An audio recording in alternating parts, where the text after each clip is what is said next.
This is Wrestling with Wrestling Past and Present. I'm Tim Kirk. I'm Roland Julius. And we have lots to get to today. We're going to cover King of the Ring 1993. Yesterday was the anniversary of that show. 27 years since that show debuted. Yeah, if I didn't have some other stuff going on outside of the past, I would have been able to record yesterday, but I had a busy day helping a friend, so Tim was recorded on Sunday instead of Saturday, so we can still get the show dropped in time for Backlash as well. Absolutely. And speaking of Backlash, later on in the show, we're going to give you our predictions for Backlash 2020, which happened tonight, starting at 7 o'clock. So we'll get into our predictions and see how right or wrong we're going to be. Yeah, I mean, in this day and age, especially with we may as well mention the shakeups too, with Paul Heyman being out of creative now. So I guess Bruce Pritchard is going to oversee both shows. So from what I've heard, Vince McMahon has already had his hands on a lot of things in the Raw side of Backlash stuff, so who knows what's going to happen. It should be interesting. Absolutely. Definitely some interesting times in WWE creative land. Yep. But let's get right into it with King of the Ring 1993. Like I said, took place 27 years ago yesterday. 10 matches on the card, 1 dark match, and 9 on the actual show. Speaking of that dark match, it was Papa Shango, otherwise known as the Godfather, getting a win over Owen Hart. This was for the USWA Unified World Heavyweight Championship. For those of you who don't know, that is the Memphis promotion's main title. Yeah. And we obviously didn't see that, so who knows how that went. I mean, match-wise, but... Yeah, not a whole lot to expand on that. Yeah. So we kick off the actual King of the Ring 1993 show with Bret Hart and Razor Ramon, which is, on paper, a really good opening match. It's a King of the Ring quarterfinal match. These all had 15-minute time limits. This match took a little over 10 minutes with Bret Hart getting the win. Razor kind of going for like a back suplex off the top rope. Bret Hart kind of reversed his body weight and landed on Razor and gets the 1, 2, 3. Yeah, it was a good match. Good match to start the pay-per-view. It was a little faster paced than I thought it needed to be, but it was still really good. I know they're trying to do what they could in 15 minutes and get all their stuff in and not worry about hitting the time limit. But it was a good match. One of the better matches on the card. I mean, I will say this, for all the matches they had, there weren't really any real stinkers. There were some that were okay and then some that were pretty good. But there wasn't one where I was like, oh, that sucked. That was horrible. So all the matches on this card were pretty good. No, absolutely. I agree. Next up is another King of the Ring quarterfinal match. It's the Battle of the Misters. You have Mr. Perfect getting a win over Mr. Hughes with Harvey Wippleman by disqualification. Mr. Hughes entered into a little bit of a program with The Undertaker before this show, and that would come into play because he stole Undertaker's urn and hit Mr. Perfect with it, and that's what caused the disqualification. Yeah, it was nice to see that they didn't have Mr. Hughes win this match, because I mean, knowing that we had, and we'll get into it in a little bit, but knowing that we had Mr. Perfect now seated to face Bret Hart, once I saw that, because I mean, I would have seen this before, but I hadn't seen it in a while. So once I saw that, I'm like, okay, that's the match I wanted to see. You see any tournament, you're like, okay, I want this person to win, and I want this person to face that person. So it worked out well through 2 matches in for me. Yeah, absolutely. Yeah. I agree. Nobody wants to see Mr. Hughes versus Bret Hart. No. And we have another King of the Ring quarterfinal match here. We have Bam Bam Bigelow getting a win over Jim Duggan in about 5 minutes. Oh! Big tough guy. Anyways, Bam Bam would get a win over a diving headbutt off the top rope, and and he would advance to the semifinals, which would later be the finals, which we'll get into in just a little bit here. Yeah, Bam Bam, I think, is one of the more underrated big guys, especially at that time. He some of the stuff he could do at 350 plus pounds. He was a very athletic big guy. I mean, he could do it wasn't like a full moonsault, but it was more like a sing moonsault. And for a guy his size, very athletic and very underrated, I think. Yeah, absolutely. He could definitely move. I mean, he's obviously famous for that match with Lawrence Taylor at WrestleMania 11, so that kind of shows you the talent, being able to work with somebody that's not really a wrestler and pull off, a good quality match. Yeah, no, that was you know, and you got to remember too, you need a believable heel. You know, back in the day, I mean, right now you don't really have that many believable, like, you know, diabolical heels, and Bam Bam was that guy. Mm-hmm. He, you know, you just looked at him, you're like, wow, he's a vicious dude. Just you know, tattoos all over his head, and it's funny that they ended up turning him face towards the end of his run in WWE, which made no sense at all. But for a believable monster heel, he had it, and he had the athleticism to back it up. Next up is another King of the Ring quarterfinal match. You have Lex Luger and Tatanka here. This would end in a time limit draw, which is why Bam Bam Bigelow was able to advance to the finals. He was going to get a bye. This match, they were kind of playing up to his undefeated streak, so it's kind of a good way for him not to stay undefeated, but for him not to win King of the Ring if they didn't want to go that far with him just yet. Well, and Luger was undefeated as well as the narcissist at the time. So they also wanted to, you know, like you said, they didn't want to beat either guy. And that also furthers the program because at the end of the match, Luger got on the mic and said that they wanted 5 more minutes, and then Blindsides takes the elbow pad off the forearm, the covered forearm that he has. It's a steel plate in there or whatever the gimmick is. He did have an injury. He has something in his arm. I don't know to what extent it really is, but anyways, so that, you know, it plays up Luger being the heel, Tatanka being the babyface, gives him a little bit more program to further that down the road. So it was a good way to go. Next up is the match that Roland was talking about earlier. You have Bret Hart and Mr. Perfect in a King of the Ring semifinals match. This went about 19 minutes with Bret Hart getting a win. To me, this was a little bit of a controversial win. It was a roll-up finish, and it looked like Mr. Perfect's shoulder was up off the rope before 3, but the announcers really didn't make a big deal of it, but just the way I saw it, it looked like his shoulders were up. Yeah, I mean, it's funny and we'll get into it a little bit too with some of the officials and some of the stuff they're going to do for some of the matches coming up, but it's funny that you have certain matches where officials will come out and point out things and whatever, but I thought it was a great match. I don't think it quite lived up to the SummerSlam hype. And Mr. Perfect actually alluded to that in their pre-match interview. Mm-hmm. You know, so that he owed him for SummerSlam, and that he didn't forget. And that was the iconic match where for some reason Bret Hart like stripped Mr. Perfect of his singlet, like ripped it off, and he ends up winning the Intercontinental Championship. And he has the Intercontinental Championship and Mr. Perfect's like blue and black singlet in his hands. It's like, I don't know why it's not a evening gown match, but I don't know. I don't know what happened there, but it was still a really match. Didn't quite live up to that hype, but I think they couldn't go as long as they would have liked to because they needed Bret Hart to wrestle it later on in the night again. Yeah, Bret Hart's going to end up wrestling 3 matches on the show. Next up, though, we have the WWF World Heavyweight Championship match. You have Yokozuna with Mr. Fuji getting a win over Hulk Hogan with Jimmy Hart. That is correct. Hulk Hogan loses a match on pay-per-view here. Well, and Hulk Hogan, this is fresh off, you know, WrestleMania, getting the title back, and actually Bret Hart lost to Yokozuna first, and then Hogan came out in an impromptu match and won the title from Yokozuna. Yes, that was at WrestleMania 9. So we're fresh off that, and I, you know, obviously they were going this way, and this is shortly before Hogan makes the jump to WCW, anyways.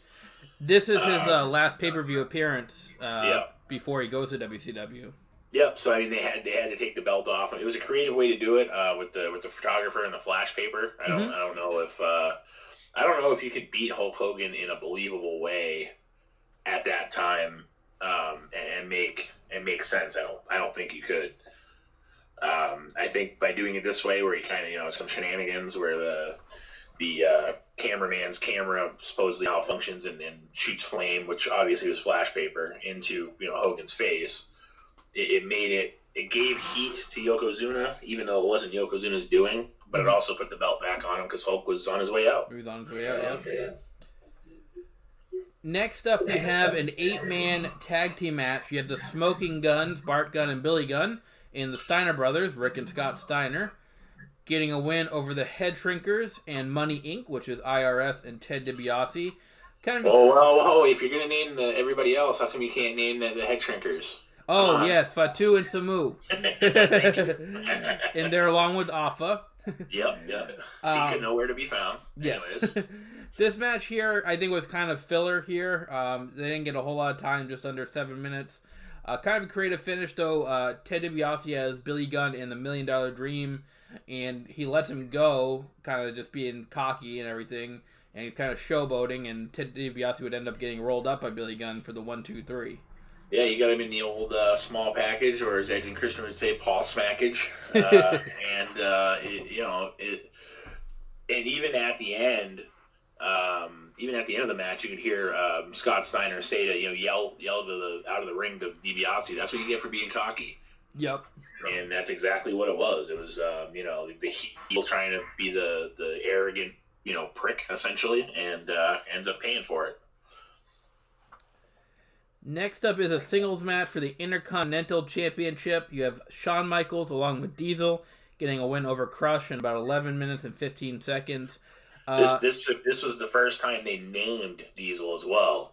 This is right after Diesel came in as Shawn's bodyguard, and this is the pay-per-view where he actually names him Diesel, because Vince McMahon, because Gene Okerlund was interviewing him out back, and he wanted to know his name, and he kind of odd, and then finally said, his name's Diesel, like diesel fuel, like what makes a Mack truck run, and that's an iconic moment, because if you think, to all the things that have happened since then, for Shawn Michaels, for the Click, for the NWO, for DX, for Hall, Nash, all these guys, this is pretty much when that was rounding into form. Razor was there, now Kevin Nash is there with Shawn, as Diesel, and it was the prelude of what would be coming, the Click, and which was probably at that time, a little bit further from here, in the 95, 96 era, was probably the most notable driving faction in WWE, both on and behind the camera.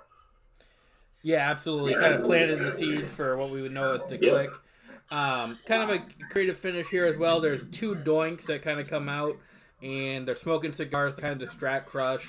Allows Shawn to hit the super kick. Wasn't called Sweet Chin Music, I don't think, back then, and gets the 1-2-3, and he retains the title. And that also comes off the heels of WrestleMania, where the second doink showed up for the first time against Crush. Yes. And he ends up beating him there. He ends up distracting him, and again, that furthers the storyline. The camera angle when they showed the doinks, and they showed so Shawn Michaels gives a drop kick to Crush, and then Crush has to headbutt the corner. It was the fakest looking thing I've ever seen in my life, from the camera angle perspective, because they were down on the floor shooting it. Yep. So Crush gets kicked, and then you kind of see him hesitate for a second, and go, "Oh, I gotta hit my head." Hits the turnbuckle, and down he goes. So it was awkward looking, but yeah, creative finish. But this is what I was talking about, because the official in the Bret Hart match, which we'll get to, comes out and tells the other official that there were some shenanigans. But yet, in this match, nobody sees Diesel get involved. Yeah. So, I don't mind you guys doing something that way, and you guys being WWE, but it's got to be the same. You can't have Earl Hebner come out during the Bam Bam Bret Hart match and tell the referee that something happened, and then reverse the decision or start the match again. Again, I'm kind of giving that away, but then you have Diesel, who literally gets involved numerous times in that match, but nobody sees that. Yeah, there's no consistency there. Right, and that was part of the thing that got me when I saw, and again, we're going to get to that in a minute, but that was, like we were saying with the referees and stuff being, consistency is big for me. And I mean, as a kid, it probably didn't matter, but again, it's one of those things when you watch back as, a 30-something-year-old, you go, what the hell? It's like, why? Nobody saw that, but yet somehow somebody saw Luna Vachon come out. Yeah. But anyways. So we get to our main event, which is the King of the Ring finals. You have Bret Hart going to get a win over Bam Bam Bigelow in a little over 18 minutes, and Bret Hart, with the roll-up there, would become the first ever King of the Ring. Yeah, and then, like we said, they had to restart the match. Luna Vachon came out with a steel chair and hit Bret Hart at one point, which then prompted Earl Hebner to come out and tell the referee, and then actually Howard Finkel announced they reversed the decision first, and the referee started yelling at Howard saying, "No, that's not what we said. We're going to start the match again." So then Howard goes, "I stand corrected," and they start the match again, and off they go. I thought this match could have been so much better it was still a good match, but it seemed like it started and stopped a lot. Even not counting like the match being won and then starting again, it seemed like it was a pace where it kind of start stop, and it was I don't know if some of that was because this was Brett's third match, so they were playing up that he was kind of banged up too.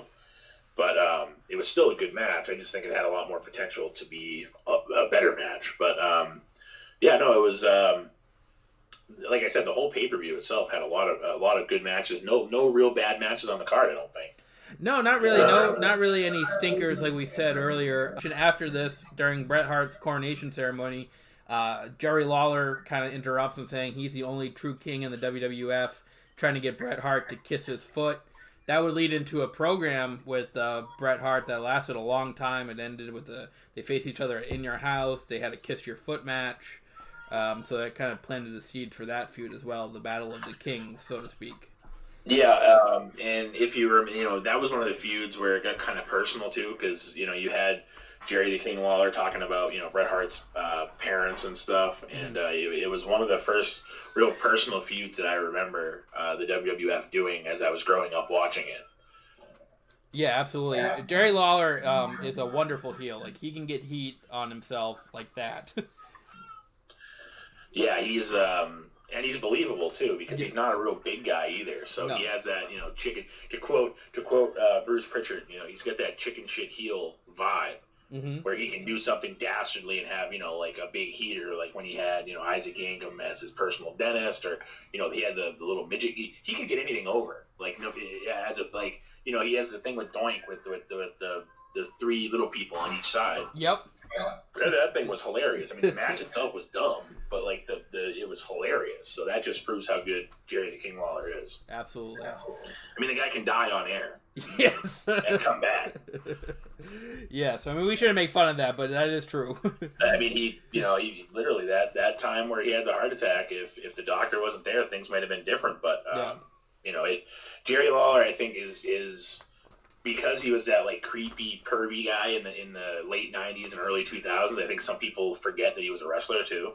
Yeah, I know. And he, for what he was, then and even still now, I still like hearing his commentary here and there. A little out of touch right now, but still, I like the voice. I like the way he projects it. And like I said, that just proves he was never a real big name in the WWF, so that's part of it. But yeah, I love Jerry. So for him and Bret Hart to have a good little feud going, it works out great. King versus King. Yeah, it makes sense. There's a natural feud there. Yeah. All right, so that kind of wraps up our breakdown of King of the Ring 1993. We transition into the present times with Backlash 2020, which takes place in just a couple of hours here, if depending on when you're listening to this. There's 8 matches to go. I'm sure one of these matches will be on the pre-show. We're not sure exactly which one yet. Yeah, rumor has it might be the Apollo Crews Andrade match, but nobody's confirmed that yet. As of this morning, there were 7 matches. They added the Street Profits and Viking Raiders to it. So obviously, they're trying to keep their pay-per-views shorter. They're not going to have 8, I think, on the main card. So there might even be 2 matches they put on the pre-show. Who knows? But that's one of the things they said, that with the pandemic, they're trying to keep the pay-per-views a little shorter, so that way people don't lose as much interest as they would if it was like a 4-hour show. Yes. Yeah. So let's start with that tag team match there. It's for the Raw Tag Team Championships. You have the Street Profits, Angelo Dawkins, Montez Ford against the Viking Raiders, Ivar and Eric. This match, they've been kind of laying this up. They've been doing different events, bowling, golf, decathlon, so it's kind of leading up to a wrestling match now. Basketball, axe throwing. Yep. They've been doing everything but wrestling. Everything but wrestling. I'm going to go with the Street Profits here to retain. I just don't quite see them losing their tag team titles just yet. Yeah, and I think it's tough because I don't want to see the Viking Raiders lose again. Like I feel like they lost too soon as it was when they had the titles. But I also don't think that. I mean, I could see them switching it back if that's what Vince McMahon wants. Because right now, with Paul Heyman being out, you don't know how much what Paul was pushing and what Vince wanted, and how much you learn that there was some back and forth between the two, and then that's why he's gone now. And Pritchard is more of a yes man per se. Unfortunately, that's just the way it is. He won't be as vocal about what he thinks is the wrong direction as Paul Heyman would be, as confrontational. So if Vince wants the Viking Raiders to win, Vince is going to have the Viking Raiders win. For me, I think you're right too. I would like to see the Street Profits keep the titles, because I hate. That's one thing I hate about, especially modern day wrestling, is nobody gets a real run with the titles anymore. No. A couple months, no matter what title it is, a couple months, this guy now has it, and it goes to somebody else, and so yeah, I'm with you. I'm hoping that the Street Profits retain, but if the Street Profits are a team that Vince isn't that high on, maybe it was Paul that was high on them. You could see them putting them back on the Viking Raiders. And next up, we have Apollo Crews, and Andrade for the U.S. Championship. I'm gonna go with Andrade here. I never saw them using Apollo Crews as a long-term champion. That's just my opinion. So I know he's had it for a couple of weeks here. I think they're really high on Andrade. So that's why I think they're going to do a title switch here and give Andrade the belt back. Yeah, the thing that leads me to believe that Andrade is getting the title back is the same thing, is that Paul Heyman was high on Apollo Crews. Mm-hmm. So I'm with you on that too. But again, it's the same thing that I hate seeing them flip-flop titles. It'd be interesting to see what would happen if Paul was still there. If Andrade does win, would Heyman have had Apollo Crews keep the title?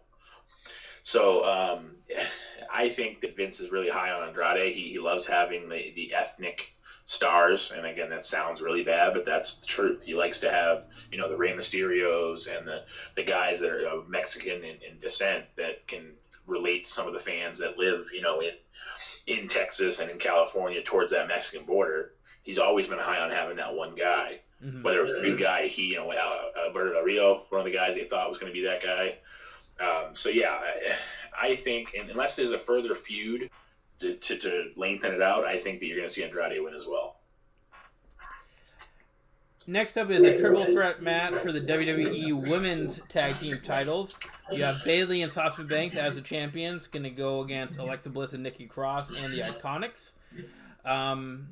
Bayley and Sasha just won the belts last week or so, so I really don't think they're going to have this short of a title reign. I could see some sort of a smudge finish since they're the heels here, but I really think they're going to retain the belts. Yeah, I hate to keep agreeing with you, but I like to have a little bit of, variation in our picks. But why I put the titles on them a week and a half, 2 weeks ago, whatever it was, to just take it off them, Yeah. And I think, bringing the Iconics back into the fold is good, because you get tired of seeing the same. You actually forgot that they were even on the roster. Mm-hmm. So it's good that they're doing that. I'm not a big fan of the Iconics, but at least they're changing things up a little bit and trying to make things fresh. But that being said, making things fresh, you kind of want to keep the titles on the team that you just put the titles on. Yeah. So I think that, there's probably further storyline to go here. I think that maybe that's going to lead to Sasha and Bayley breaking up down the road. So I think it naturally that you want to keep the titles on for a little bit, and then you want to have the blow up of one of them losing the match to lose the titles. The other one gets mad, they turn on each other, and then you have a championship match for the singles title between the two. That's my thought. I'm hoping that's where it goes. So yeah, short answer, long. It's going to be Bayley and Sasha. Next up, we have Jeff Hardy and Sheamus. This match is kind of, they really played up the personal issues that Jeff Hardy's had in the past here in this feud with, the drug addiction and being arrested and all that stuff here. It's actually been one of the more real feuds that they've done in a long time. But I'm going to go with Jeff Hardy to win this one. Yeah, I think that some will say that this is kind of in poor taste, picking on a guy that has had the issues that Jeff Hardy has had. And I get it, but you got to remember back in the Attitude Era, they were doing stuff that was way worse than this. Mm-hmm. So it's nice to see them kind of going a little edgier. It's unfortunate that it's the type of situation where Jeff Hardy really does have these issues. But it makes for good TV. When it's like with Lita, Matt Hardy, and Edge back in the day, it made for good TV because it was real. So yeah, I think they're building up Jeff Hardy to give him one more big run before his contract's up. Mm-hmm. I I could see him winning this match and then catapulting him to the Intercontinental Championship thing with AJ. Yeah. So I agree. Again, I hate to keep agreeing with you and sound like a broken record, but I think that Jeff Hardy's going to win this feud, win the match, win the feud, and then I don't know what you're going to have Sheamus do, but something, I guess. But yeah, I agree with you 100% on that one. Moving on, we have the singles match for the Raw Women's title. You have Asuka, the champion, against Nia Jax. I'm gonna go with Asuka here. Again, she just won the belt not too long ago. Nia Jax backstage, I believe, has a lot of heat for injuring people. So I'm not sure if it would be the best look to put the title on her right now. So I'm gonna go with Asuka here. Probably maybe a submission type victory, but I think Asuka's gonna retain.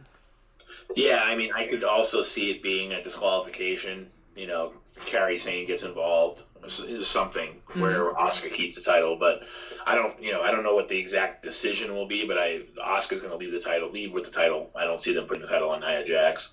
I also think that this is also setting up a feud for Asuka and Shayna Baszler, who's been off TV, because they wanted her off TV to show how dominant Nia Jax could be. And it's kind of hard to have Nia Jax be dominant when you're trying to build Shayna Baszler as dominant too. So she's been off TV. I could see maybe Shayna Baszler comes back and gets involved in the match, and costs Nia Jax the title, and then But I don't see Asuka losing the title. Put it that way. All right. Next up, you have a 2-on-1 handicap match for the WWE Universal Championship. Braun Strowman going to take on the Miz and Morrison here. Hey, ho, ho.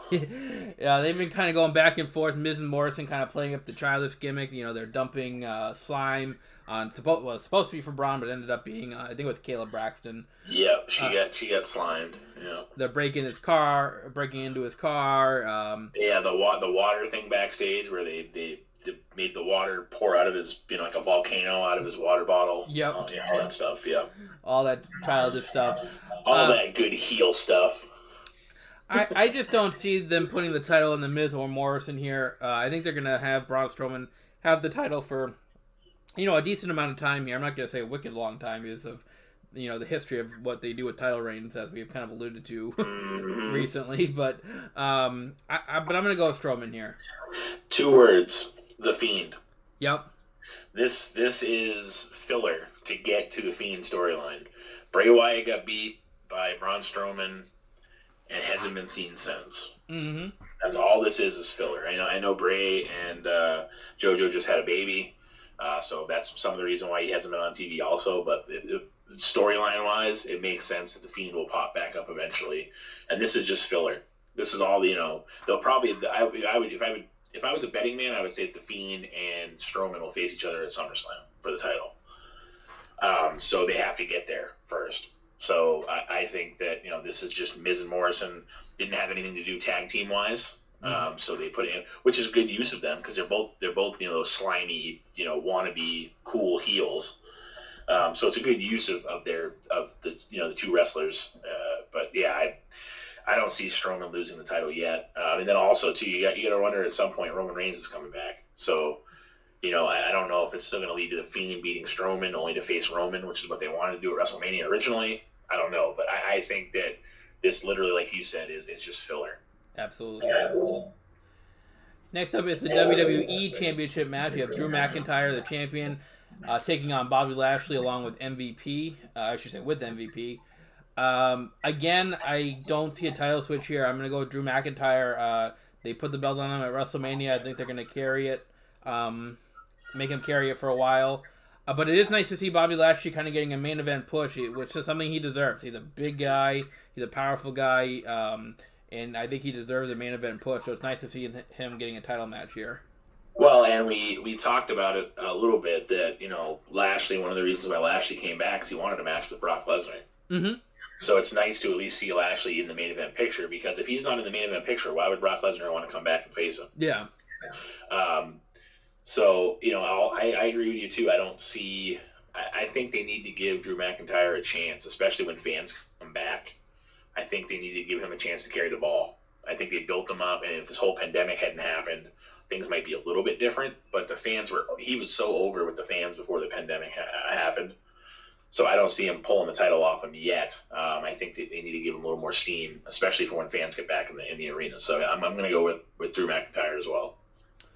All right, and what is rumored to be the main event is Edge and Randy Orton, which has been promoted as the greatest wrestling match ever. I'm not sure if it's going to live up to the hype of that. Well, and this match has already been recorded, too. For people that don't know, this match has already been... They were worried about ring rust on Edge and on Randy, their chemistry-wise, for an actual wrestling match. So they did it in conjunction with the NXT TakeOver event. I don't know if it was after or before. They did it that day. So this has been recorded for a while now. But they wanted to make sure in case the match sucked, they could just, kind of have like a rough draft almost, have like a redo. And I guess from what Dave Meltzer reports, and you can take whatever Dave Meltzer says with a grain of salt, it was a pretty good match from what he's heard. Now, I don't know who he heard that from or whatever, but he said it, I guess it was a long match as well, which, I mean, it's par for the course with the last man standing match being, I think, still going on right now from WrestleMania. That match was long. But yeah, I think that not to jump not to jump in front of you, and I think I'm gonna stick with I think Randy Orton wins this match. I don't know who you're gonna predict. I figured we'd switch it up a little bit here, and I give you mine first, and you can follow me. But I think Randy Orton, where it's a pure wrestling match, it would be almost insulting to have Randy Orton lose a pure wrestling match where he's been wrestling for the last 10 years and Edge hasn't been. Yeah, I mean, I kind of struggled with this one. I went back and forth. I could really see either one of these guys winning, but I did circle Edge on my notes here to win. So this is our first difference. on the last match. On the last match, no less. Yeah, I think where they're billing it as a wrestling match, I think you kind of have to have Randy win, because if he loses a regular wrestling match, then he looks like a jerk-off for wrestling for 10 years, and you have Edge come back in his first actual match, he loses. Yeah. So that's my opinion. I could be wrong, but I think that's how they have to go with it, and this could lead to a third match at SummerSlam. They're good together. I know, I don't know if that's where they're going to go with it, have like a rubber match type thing. Maybe it's like a Hell in a Cell, or maybe it's, something that ends up being the blow-off. Because if Randy Orton wins this match today, or tonight, or when they filmed it, I don't think this thing's over. No, and I could also, I just thought of something too. Could it plant the seed for a rated RKO reunion? Like maybe they have this great wrestling match and they earn each other's respect again. Yeah, that's true too. I didn't even think of that. That's a valid point too. It could lead to a rated RKO reunion, so who knows? There's a lot of different ways that it could go with this. Well, and I think having Edge in tag team matches is a good way to keep him fresh too. You don't need to have the whole match be just him. He can tag out. He doesn't have to worry. He's carrying less load that way. So that's not a bad idea. Yeah. So we'll see how it goes. So those are our predictions for Backlash 2020. Like we said, we agree on everything except that main event match, or supposedly the main event match. So we'll see how right or wrong we are. We'll kind of maybe give you a recap on next week's show. And speaking of next week's show, we are going to cover WCW again. We did this a couple weeks ago with Slamboree, but we're going even earlier. We're going to go back to 1992 and talk about WCW Beach Blast. Yeah, this card is stacked. It's one of the reasons why I actually looked this up and sent this to you during the week. Mm-hmm. And this card is stacked, so I think it's going to be a good show to go back and watch. Early WCW stuff was actually pretty good. And nobody was watching it, before the NWO came in. They weren't, very popular and all that stuff. But I'll tell you what, some of the names on this card, this should be, I haven't watched it yet, but this should be a good show. Yeah, I'm looking forward to it. I like WCW stuff, so I'm looking forward to it. I've never seen this show before. I was like 1.5 at the time of this airing, so I'm looking forward to go back and watching it, and we'll break it all down for you next week right here on the show. Well, in the coming weeks, we might actually have another WCW pay-per-view for you. I'm not going to give any details yet, but the way things are lining up, we might have another one for you. So stay tuned. Absolutely. Well, thank you for listening to our show here on King of the Ring and Backlash. We hope everyone has a great week, and we hope that you're all staying safe amid these crazy times. We will be back next week, like we said, with WCW Beach Blast 1992. Until then, I'm Tim Kurt. And I'm Roland Pulis. And this is Wrestling with Wrestling Past and Present.